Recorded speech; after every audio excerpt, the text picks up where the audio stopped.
Hey team, and welcome to another video in our Astrological Magical Elections video series. My name is Ryan Butler, and today here with me is Blossom, making her second debut. Well, her second debut, that doesn't make sense. Her second appearance in a row. First, I want to say thank you guys so much for tuning in and watching. I really appreciate it, and a special thanks to all of my patrons for all their wonderful support that they give. And if you are interested in joining this lovely group of people, please check out how to subscribe to my Patreon in the description below to take advantage of all those wonderful goodies that I share with them. But today we are here to talk about the magical electional opportunities that are going to pop up between our Aries New Moon, which takes place on April 1st. I don't know what month I'm in. Until our Libra Full Moon on April 16th. And I have to say that I'm very disappointed. I expected more out of the planetary community from what we are getting this go around. So right now we have 4 planets. This week we'll have 4 planets in some form of very nice dignity. Saturn will be in Aquarius, Venus will go into Pisces, Jupiter will go into Pisces, the Sun will be in Aries. But even with that kind of level of dignity to work with, we don't have a whole lot of good elections to work with this period, and that is for a couple of reasons. One of the big ones is that Mercury is combust the Sun throughout most of this week, most of this 2-week period, which means that we won't be able to utilize Gemini and Virgo ascendant, so that's not good. But then we also have the Mars-Saturn conjunction taking effect this week, so everybody put on your hard hats as we kind of maneuver this storm together, which means that Aries, Scorpio, Capricorn, and Aquarius will all be signs that we won't be able to work with as far as like ascendant signs and things like that through this 2-week period, as the malefic conjunction is of course not great, but you also don't want to have the ruler of the first house ever afflicted, and having the 2 malefics together means that they kind of take each other out of consideration in that regards. You don't want to have like Aries rising where Mars is then conjoined Saturn, that's not good, but then you also don't want to have like Aquarius rising with Saturn conjoined Mars, that's not good either. So things to keep in mind when planning your own talismans. So with that in mind, we actually have very few electional opportunities during this 2-week period, which is a real waste, in my opinion, just because we're going into a waxing moon phase, and waxing moon phases are usually a time where we're more interested in planetary magic, I guess, where it's more easy to connect planetary magic with wants, needs, desires that people may have at this point in time, because the waxing moon phase is more focused on growth and development and augmentation, which typically is more where people are interested in kind of working their magical muscle, so to speak. So it's always unfortunate when we have a waxing moon phase that is coupled with kind of larger scale malefic issues. I guess that makes it difficult to work with. So, but all that said, we do have a couple of charts available for us.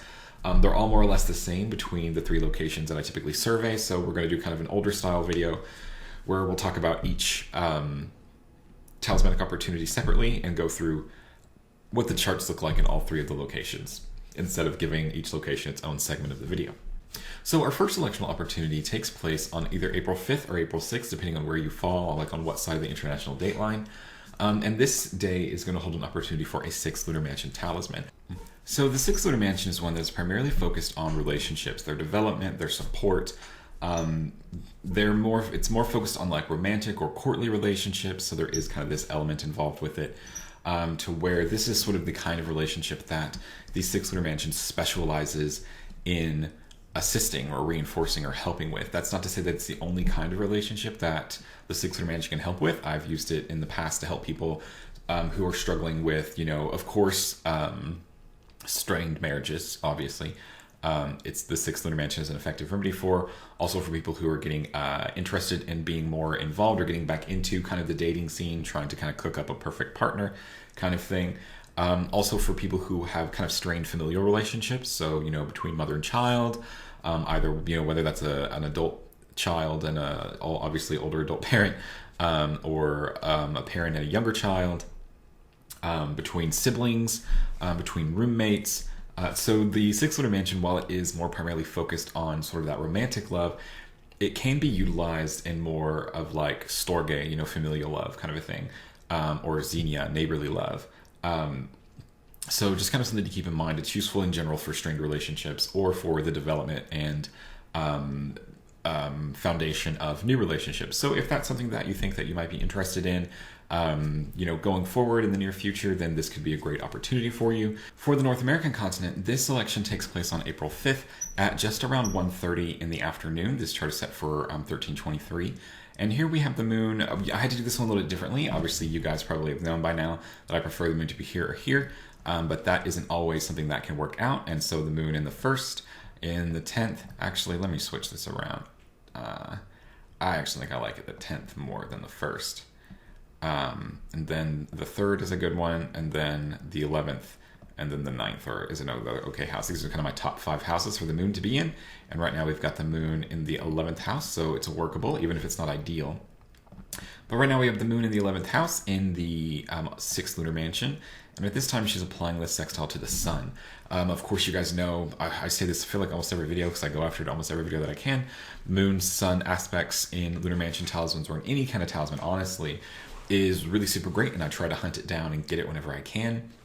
And so having it in this chart is really good, especially when we're talking more about like romantic relationships. I think aspects between the sun and the moon are very helpful, just because the sun and the moon are planets that I look to a lot when it comes to like relationships that are built off of a sense of like egalitarianism and fairness.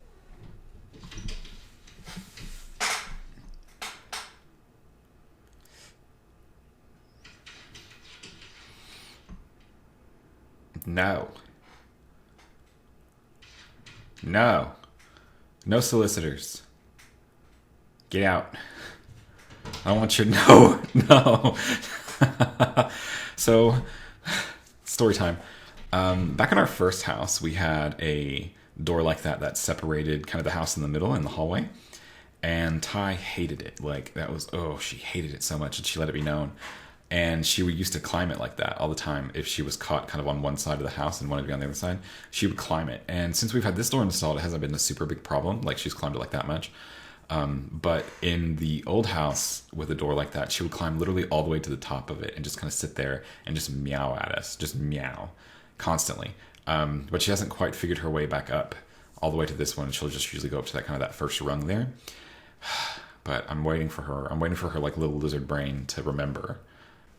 But I really prefer sun-moon aspects in lunar mansions generally, but especially in lunar mansions that are about like relationships, just because I feel like the sun and the moon are really good representations of individuals in relationships, in that the sun and the moon are very good. They're very balanced planets insofar as like a partnership.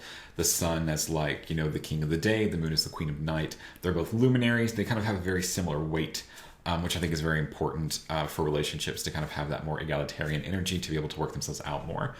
So something to keep in mind when it comes to these. But of course, in this example, we have the moon as the ruler of the first house, which means we don't have to worry about anything else really, since the moon's not afflicted by Mars or Saturn here. It can join menacingly in the 10th house. The 8th house. The ascendant degree itself is free from these planets. So all in all, it just looks really good. One thing that I recommend doing is the image of the 6th Lunar Mansion is like of a man and a woman holding hands, basically. And so I definitely recommend changing this to fit the needs of what your specific situation call for. So, for instance, obviously the image itself is very like, heteronormative or whatever. And so if you're not in like a heteronormative relationship, obviously you need to change it, because the man-woman image isn't going to help you if you are a woman interested in women, or a man interested in men, or, even non-binary. So there's that part of it, but also recommend changing it for like the non-romantic side of it. Even if you're somebody who's using it, like if you're a woman who wants to use it to help kind of reinforce or help smooth things out in the relationship with like her sister or her mother, then you'll need to make it, 2 women, of course, for that as well. So just kind of keep in mind, always make sure that the images that you're using for any sort of planetary or celestial magic fit the theme of what you're trying to do with them. We do have some room to make them more specific to our needs, so be sure to keep that in mind and exercise that creativity when you feel it calling to you. The Western European and North African version of this chart is a little bit different. It takes place on April 6th at just before 5:30 in the morning. This chart's set for 5:28. And in this chart, we have the moon here in the 6th Lunar Mansion, and she is still applying the sextile to the sun, very much like I like it. The sun now in the first house, pre-dawn hours. The ruler of the first house is Jupiter here. I really like Jupiter's energy here for like stabilizing it. So this one I think could be really great for that kind of like fixed relationship that's already going kind of thing. I feel like this would be much better for that than like establishing a relationship. She's back. I like how she stops. Oh, never mind. Oh, she's going for it. She still hasn't figured it out. I also like how she like gets up there and then she kind of like leans her head over and is like, hey, I'm here. Anyway, that will probably happen a million more times, so please look forward to it. But I enjoyed Jupiter's position here just for its stabilizing, which I think could be very helpful for a relationship that is going through a rough patch, rather than kind of like the foundation of a new relationship itself. So just kind of slightly different flavors. Not saying that this chart could not also be used for somebody who wants to get back involved in dating and is looking for a great partner. Absolutely it can. But it's just this kind of like stabilizing, kind of fixing turbulent waters kind of a thing with Jupiter. I think is a little bit probably better specified for, or better indicated, I'm sorry, for for a relationship that's kind of struggling. Because Jupiter's the ruler of the first house, we have to watch out for Mars or Saturn, which isn't an issue because they're reverse. Jupiter has probably already made its phases for most parts of the world by this time. It's follicularized. So kind of fresh and new. Oh, maybe this fresh new Jupiter would actually be good. I didn't realize, but this fresh new Jupiter probably would be good for new relationships as well. Or starting fresh, like turning over a new leaf, starting over kind of a thing. So, I guess there's multiple avenues to work with this. What a shock. Planetary magic being flexible for our needs. Thank goodness. Now, the Australian version of this chart takes place on April 6th at around 3:30 in the afternoon. This chart's set for 3:28. And this one is much more similar to the North American version than to the Western Europe and North African version. Here again with the Cancer rising, the moon in the 11th house, in the 6th lunar mansion, applying that sextile to the sun. Mars and Saturn aren't opposite the ascendant. They're not afflicting the moon, who's the ruler of the first house. So we're definitely very sensitive to that in this chart. So all in all, it just looks really good. Very similar to the North American version. How much I like the sun moon sextile, so I don't have to go off on that again. But yeah, all in all, just looks very good. Our second and our last kind of election for, yes, Ty, can I help you, ma'am? Can I help you, ma'am? She's like the most aggressive Girl Scout cookie sales lady ever. She's like, let me in there. Okay, fine. I'll let her in. Get in here.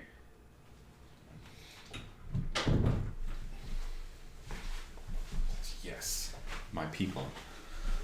My people need me, she says. My audience. So our second and our kind of last electional opportunities for the world is going to be a couple days later, April 6th or 7th, depending on where you fall in the world.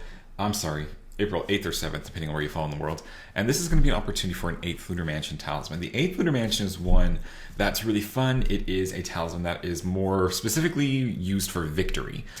So if you're an individual who's like competing with others in some way, the 8th Lunar Mansion can be very helpful, whether that's like competitions, more like competitions, whether that's like sporting or anything like that, applications for scholarships, for jobs, for promotions, assistance in lawsuits, assistance in like political campaigns, anything like that, victory, whatever. If you can conceivably win it, the 8th Lunar Mansion can be very helpful for that.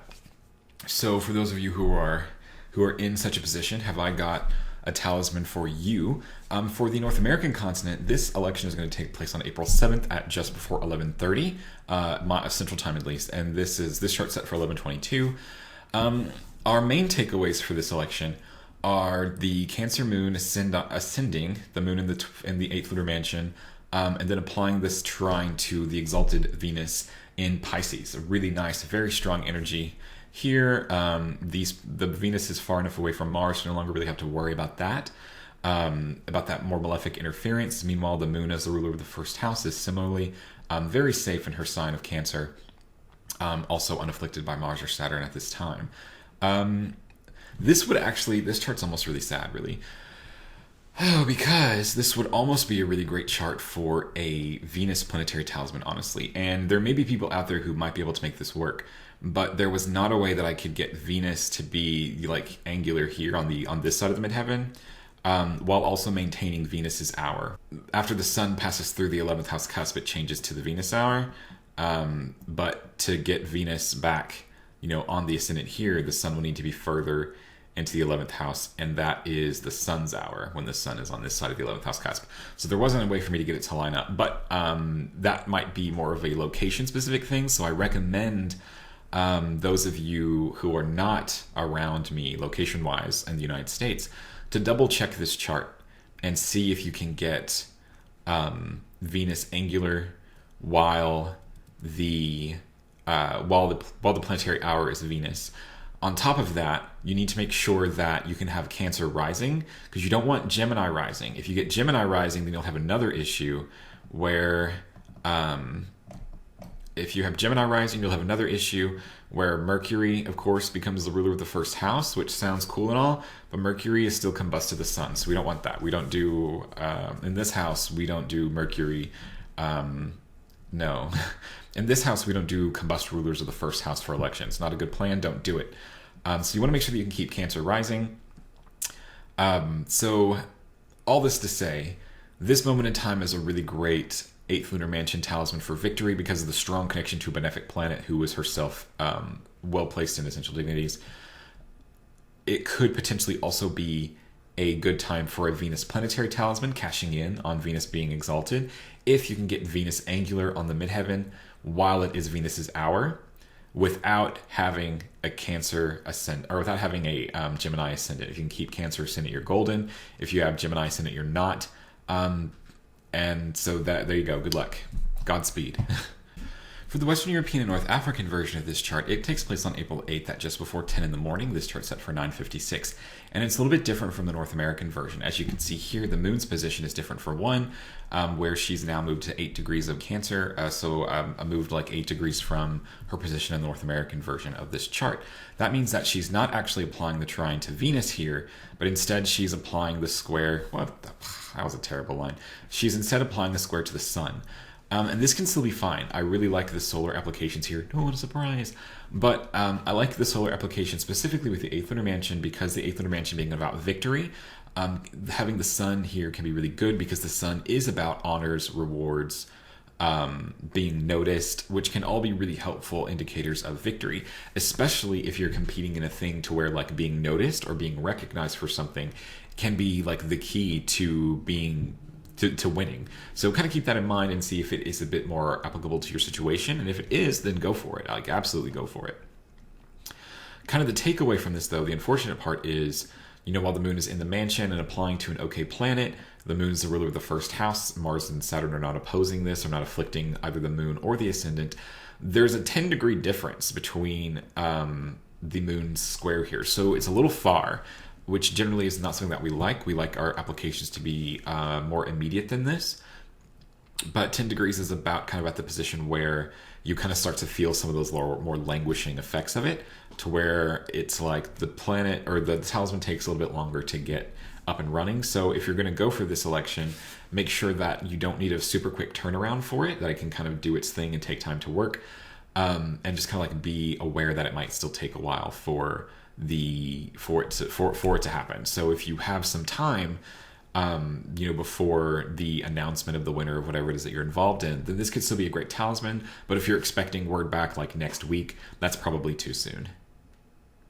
Not that you shouldn't still try anyway, but don't be surprised if it doesn't work, I guess is the takeaway there. The Australian version of this chart takes place on April 8th at just around 1:45 in the afternoon. And here we have kind of a similar setup for the Western Europe.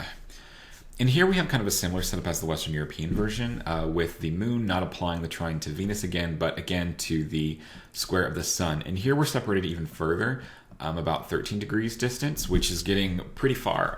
A lot of times I would probably consider this classically void, which isn't very great, not very helpful, and definitely kind of, not that it's not very helpful, but it just extends it. So kind of like our similar concern / warning with the Western Europe, North African version of this chart, if you're expecting a quick turnaround for the announcement of the winners or whatever the situation is, then this talisman probably won't have had enough time to get to work to make it happen. So don't be surprised if it looks like the talisman didn't work. I would still recommend giving it a shot. What's the worst that can happen? But just kind of keep in mind that the further away that the moon is from her next aspect, the more time it's going to take for the talisman to start to make effects, like before you start to notice it working. So that's something that you kind of want to plan around as much as you can. And in this instance, that means kind of tempering our expectations to not have a very solid, a very like pow out the gate kind of turnaround effect to it. So just something to keep in mind. I would recommend moving forward with it anyway if you're in that kind of a situation to where this talisman could potentially be helpful. Just to have like another thing in your favor, but the big distance between the applications of the moon really hinders the ability for the talisman to make its effects known immediately. So that's just kind of the downside of these things. Not everything's perfect. We look for the aspects that we can get, and then we kind of manage our expectations from there about what we kind of start to expect. Yay! Woo! Subverting expectations. So those are all of the elections for like universally. Those are everywhere. North America, Western Europe, North Africa, and Australia will all have opportunities of varying qualities for the 6th and 8th lunar mansions this 2-month period. But Western Europe gets a special bonus to where on April 8th at around 1845, they have an opportunity to pick up a Sirius fixed star talisman. Sirius is the brightest star in the sky and a part of the Canis Major constellation. And when we go to Sirius for assistance in kind of magical workings, what Sirius is capable of doing is primarily associated with like getting honor and goodwill from especially people in authority. So it can be very useful, of course, in like job-based or career-based settings where you're looking for advancement or promotion. Usually some kind of boss or higher up has to agree to give you that. Bam, Sirius.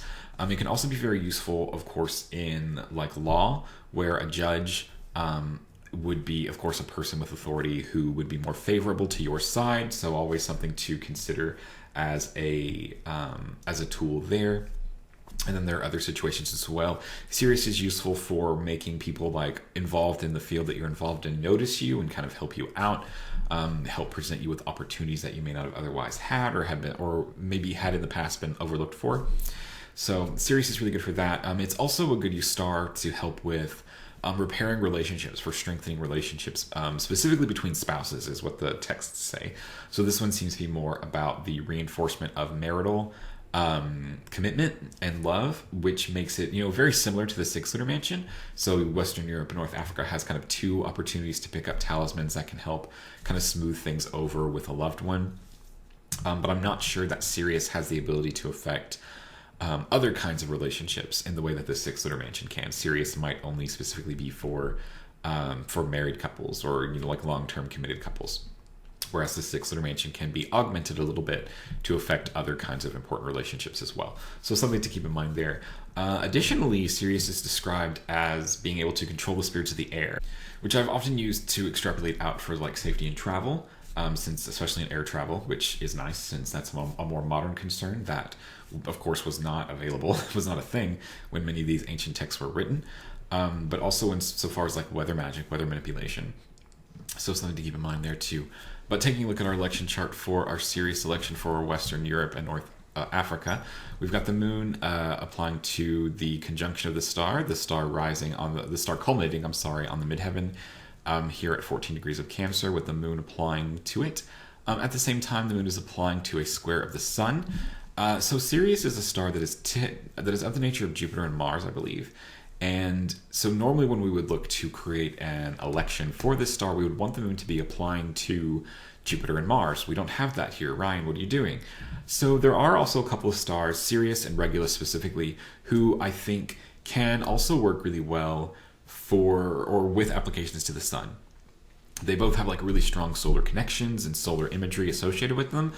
Sirius being the star whose heliacal rise, its rise out from under the sun, was associated with the beginning of the Egyptian New Year and the annual flooding of the Nile, which it coincided with. So definitely very strong calendric connection, a very strong solar connection that Sirius still kind of carries with it in kind of connection with Egyptian culture here. So very important to this star culturally, historically, and I think kind of carrying that over with solar connections with the moon in talismanic election charts for Sirius is right on the money of what we want. Looking at the ruler of the first house, we have Venus here in Pisces. in the 5th house, a sign that she does well in. The 5th house, the house of her joy. Far enough from Mars to not really worry about the Mars malevolence going on here. Nobody afflicting the ascendant degree. So all in all, it's just a really nice chart. I wasn't expecting to find a fixed star talisman, especially was not suspecting to find one fixed star talisman for one location while everybody else kind of got nothing. But all right, those were all of the electional opportunities that I had to share with you guys for this 2-week period. I know there wasn't a whole lot in it, just some unfriendly skies right now, but hopefully in these 2 elections there's enough for some of you out there to get some good results out of and to get some practice in. But everybody take care, and I will see you again on the Libra Full Moon.